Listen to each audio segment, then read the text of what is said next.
Right before walking down the aisle, my fiancé's sister sneered, "You'll never be the woman he loves most." "I'll always come first." My fiancé laughed and whispered, "She's right, you know." I smiled and said, "Enjoy the wedding." Then I walked out and straight into the limo with his biggest secret. So, I was supposed to get married last weekend. Everything was set. The Plaza Hotel. A six-figure wedding. A Vera Wang dress. Hundreds of guests. Months of planning. Thousands of little details checked and double-checked. And I left. Not because I got cold feet. Not because I had doubts. I left because, 10 minutes before walking down the aisle, I realized the man I was about to marry was a complete joke. Let's start from the beginning.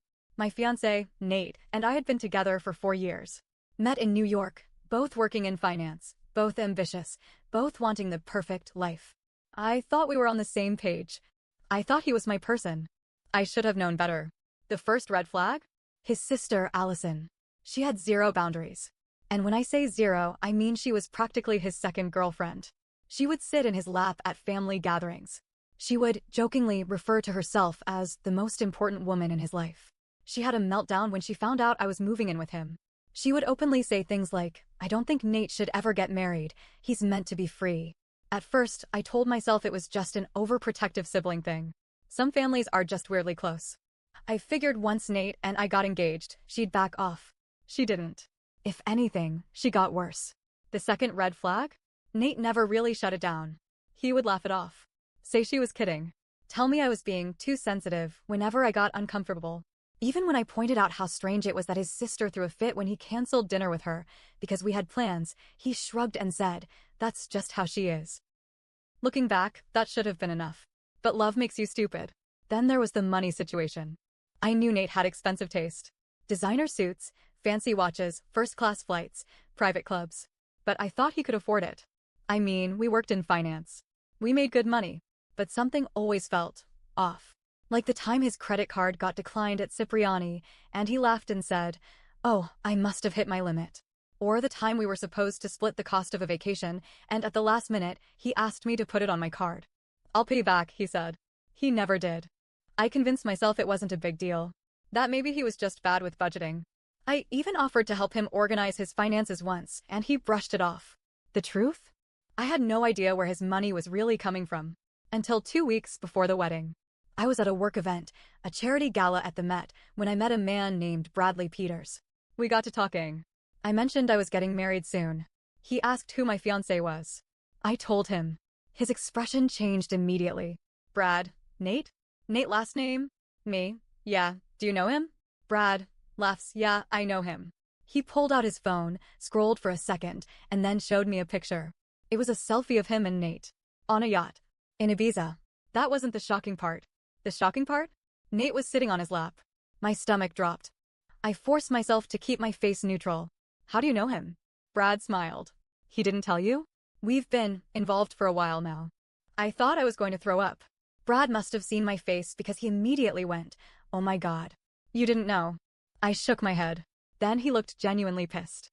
Apparently, Brad had been funding Nate's entire lifestyle for the past 3 years.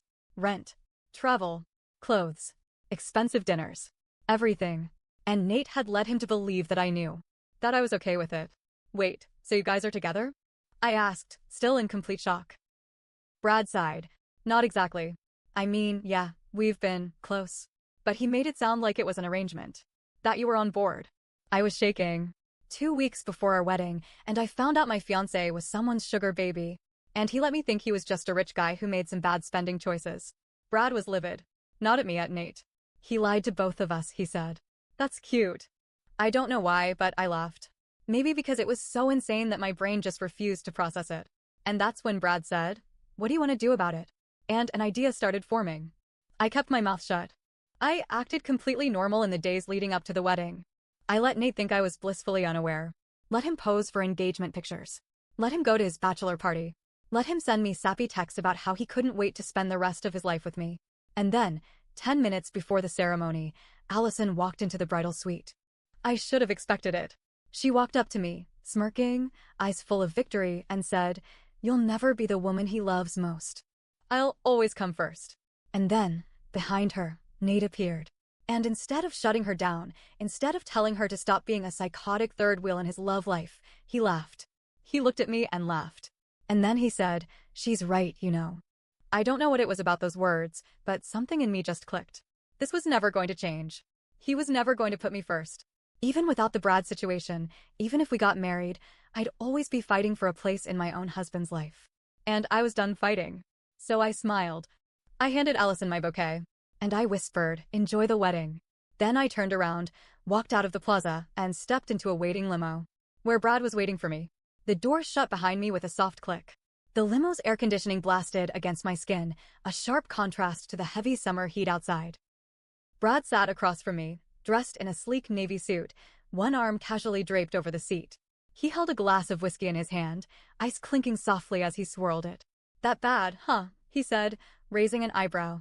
I exhaled, slow and controlled, feeling the adrenaline surge through me. "Worse." Brad smirked and gestured toward the champagne chilling in the ice bucket between us. "Drink?" I didn't even hesitate.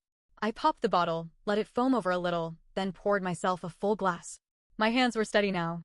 My pulse was slowing. I just walked out of my own wedding. But it wasn't over yet. Brad took a sip of his whiskey and watched me carefully. "So, what's the next move?" That was the thing, I wasn't done yet. I didn't just want to leave. I wanted to make sure Nate never forgot what he lost. I wanted him to hurt the way I hurt. I leaned forward, my fingers gripping the delicate stem of my glass. "How fast can you ruin his life?" Brad grinned. Back in the ballroom, chaos was already unfolding. At first, nobody noticed I was gone. Guests were still chatting, sipping champagne, waiting for the ceremony to start. The pianist played soft classical music. The planner rushed around, making last-minute checks. Then the whispers started. "Where's the bride? Is there a delay? Why is Allison holding her bouquet?" Nate was standing near the altar, chatting with his groomsmen, pretending to be unbothered. Then one of the hotel staff walked up to him. "Sir," the man said, clearing his throat. "We need to discuss an urgent issue with the billing." Nate frowned. "Billing?" "Yes. The charges on the main card have been declined." Repeatedly. At first, Nate laughed, thinking it was a mistake. Then his expression changed. Because Brad had already made the call. Within minutes, the vendors were pulling out. The catering service refused to serve another plate. The bartenders stopped pouring drinks. The wedding planner's assistant whispered something in her ear, and suddenly, she was storming toward Nate, demanding immediate payment. Then, the music stopped. Dead silence. The officiant, an old family friend, turned to Nate and said, "Where's the bride?" And that's when the panic finally hit him. His perfect wedding, his perfect day, was falling apart before his eyes. And I wasn't even there to watch it burn. Brad's fingers moved swiftly across his phone screen. "All right. The plaza's shutting everything down. Bartenders aren't serving. DJ's packing up. This should be fun." I sipped my champagne. "Not enough." Brad's eyes flicked up to mine, amused. "You're ruthless. You're just figuring that out?" He chuckled. "All right. What else?" I leaned back against the leather seat, my mind racing. Then an idea hit me. "You said he used your money for everything, right?" I asked. Brad nodded. "The apartment. The car. The memberships. All of it. Take it back." Brad's grin widened. "Now we're talking." He made another call. Within minutes, Nate's luxurious apartment, paid for by Brad, was no longer his. The keys? Revoked. The Porsche? On its way to being towed. The credit cards? Frozen. By the time Nate figured out what was happening, he'd be homeless, broke, and humiliated. And I wasn't even done yet. Then Brad's phone rang. His expression darkened as he glanced at the screen. He hesitated before answering. "What?" he said sharply. I watched his face carefully. His relaxed smirk vanished. His jaw tightened. Something was wrong. "Are you sure?" he asked. A long pause. Then he cursed under his breath and hung up. "What?" I asked. He exhaled and rubbed his jaw. "There's an issue." A bad feeling crept up my spine. "What kind of issue?" Brad met my gaze. Turns out I wasn't the only one Nate was taking money from. I froze. "What?" Brad leaned forward. "There's another man. A bigger deal than me. Someone with real power. And he's looking for Nate." I stared at him. "Who the hell are we talking about?" Brad ran a hand through his hair. "Damon Russo." I felt my stomach flip. Everyone in Manhattan knew that name. Damon Russo wasn't just rich, he was dangerous. The kind of man whose money came with unspoken rules. The kind of man you didn't just scam. And Nate had scammed him too. Brad shook his head. If Nate thinks losing his wedding is bad, he has no idea what's coming next. I took a slow breath. This wasn't just about revenge anymore. This was about survival. The limo was quiet now, except for the low hum of the city outside and the occasional clink of Brad's ice against his glass. I set my champagne down, my fingers gripping the stem a little too tightly. What do you mean? Nate scammed Damon Russo. Brad exhaled sharply and ran a hand through his hair. I mean exactly that. Damon isn't like me. He doesn't just throw money around for fun, he expects something in return. And if he doesn't get it, things get messy. I swallowed. Messy how? Brad gave me a long look. You ever hear about that hedge fund guy who went missing last year? I nodded. Yeah. Some billionaire? What was his name? Doesn't matter.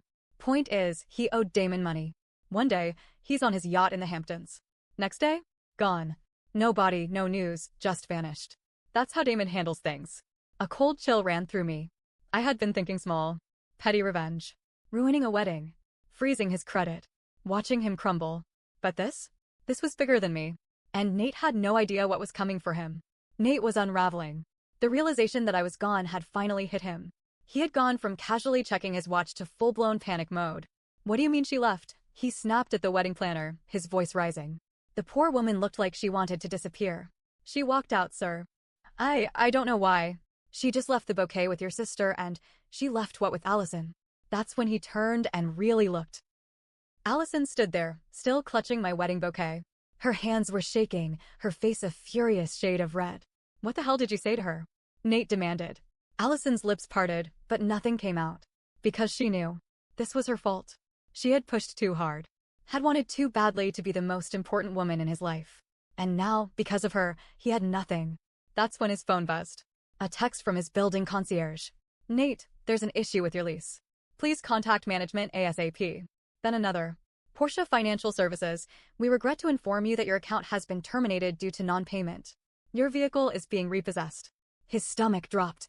Something was seriously wrong. Then, another text. This one from a number he didn't recognize. Damon Russo wants to see you. Now. His hands went clammy. Because that was the text that could cost him his life. Brad's phone rang again. He stared at the screen, lips pressing into a thin line. Let me guess, I said. Damon? Brad exhaled. Yeah. And I need to answer this. He pressed the button and put it on speaker. Damon, Brad said smoothly. A deep, gravelly voice filled the car. I hear you've been playing games with my money. I went completely still. Brad shot me a look that said don't speak. Damon, Brad said calmly, this isn't about me. Then who's it about? Brad's jaw tightened. Nate. A low chuckle. The little rat. I had a feeling. You see, Brad, I don't like when people waste my time. And your boy Nate? He's wasted a lot of it. Brad leaned forward. What did he do? Damon let out a slow breath. Let's just say he convinced me to invest in something that doesn't exist. A fake deal. A shell company. Thousands of dollars funneled into nothing. And now he thinks he can walk away? I felt my stomach twist. This wasn't just Nate mooching off sugar daddies. This was fraud. Brad ran a hand down his face. How much are we talking? There was a pause. Then Damon said. 3 million. I almost choked on air. $3 million. Nate had conned a man like Damon Russo out of millions and thought he could get away with it. I gripped Brad's arm, trying to keep my voice steady. If Damon finds him first, what happens? Brad met my gaze, then turned back to the phone. Damon, let me handle this. Damon laughed. You don't handle things, Brad. You throw money at them. And unfortunately for Nate, I don't want money. I want him. Click. The line went dead. My heart was pounding now. I had walked away thinking I was leaving Nate to financial ruin. I hadn't realized I was leaving him to potentially die. Brad rubbed his temples. This is bad. I nodded, swallowing hard. Yeah, no kidding. Then I straightened. Brad, we have to find him first. Brad blinked. Why the hell would we do that? Because, I said, gripping my champagne glass so tight my knuckles turned white. As much as I hate him, I don't want him dead. Brad sighed, leaning back against the seat. All right, so where do we start? I exhaled, thinking. Then I grabbed my phone and started typing. Because if I knew Nate, if I really knew him, there was only one place he'd run to when his world started falling apart. And I was going to be waiting for him when he got there. Brad drove. I sat in the passenger seat, staring at my phone, trying to figure out where Nate would go. The limo had been abandoned. We needed something faster, something that wouldn't draw attention. Nate wasn't at the plaza anymore. I knew that because he called me. His name flashed on my screen. I hesitated. Then I picked up. Where the hell are you? His voice came through, frantic, angry, desperate. Funny, I said, I was about to ask you the same thing. Don't play games with me. You need to. You think I'm going to help you? I snapped. After everything? I know about Brad. I know about Damon. You lied to me, Nate. For years. His breath was uneven. I didn't lie, I just. You just thought I was dumb enough to never find out. Silence. Then, Allison said something to you, didn't she? I laughed. Of course. Of course he would think his sister was the problem. You have much bigger problems than Allison, I said. Brad gestured for me to put the call on speaker. I did. Nate, Brad said smoothly. Damon wants his money. Silence. Then, I don't have it. Brad shook his head. Wrong answer. Nate's voice cracked. Please. You have to help me. You still have money, you can. Brad barked out a laugh. Oh, now you want my help? What happened to all that cocky bullshit? What happened to Brad won't care. I didn't think it was possible, but Nate sounded smaller. I messed up. Brad clenched his jaw. Yeah, you did. And Damon's not exactly the forgiving type. I can fix this. I just need time. You don't have time. I leaned in. Where are you, Nate? Silence. Then, the apartment. I glanced at Brad. The one you just revoked his lease on? Brad smirked. I turned back to the phone. Stay there. We're coming. When we arrived, the doorman wouldn't let us up. Mr. Last Name is no longer a resident here, he said, stone-faced. Brad slid him a crisp 100. We'll only be 10 minutes. The doorman hesitated, then nodded. We took the elevator up. When the doors opened, the hallway was eerily quiet. Then we saw him. Nate was sitting on the floor outside the apartment, knees up, head in his hands. His tie was loosened, his hair disheveled. He looked up when he saw us. You did this, he said to Brad. Brad snorted. You did this to yourself. I crossed my arms. Stand up. Nate hesitated. Then, slowly, he did. I stared at him. This was the man I was supposed to marry. And now? I felt nothing for him. Did you ever love me? I asked. He flinched. Of course I did. I tilted my head. So when you were flying to Ibiza with Brad, or scamming Damon Russo out of millions, was that love? His jaw clenched. Was it love when you laughed at Allison's disgusting comment instead of defending me? Was it love when you used his money to pay for our wedding? Nate exhaled, shoulders sagging. I didn't want you to know. Know what? That you were a fraud. No. His eyes flashed. That I was never enough. I stilled. He swallowed. I grew up watching guys like Brad. Like Damon. These powerful men who had everything. And I wanted to be like them. I wanted to be the man who could give you the world. I stared at him, trying to process if that was supposed to be an excuse. That's not love, I said finally. That's vanity. His expression crumpled. I was going to tell you. After the wedding, I was going to fix everything. Brad laughed. You think Damon was gonna let you walk away? Nate's hands curled into fists. What do I do? I shook my head. That's not my problem anymore. Then I turned to Brad. Let's go. I didn't look back. Nate tried calling. Blocked. Allison sent a 3-page email blaming me for ruining her brother's life. I replied with a single sentence, enjoy being the most important woman in his life. Blocked. Damon found Nate. I don't know what happened after that, but I do know that Nate left the city overnight. Gone. Vanished. I didn't ask questions. Brad and I? We kept in touch. Turns out we actually make great business partners. Who knew? And me? I walked away free. No wedding. No fraud. No Nate. Just me, a glass of champagne, and the rest of my life waiting. And honestly, I've never felt lighter.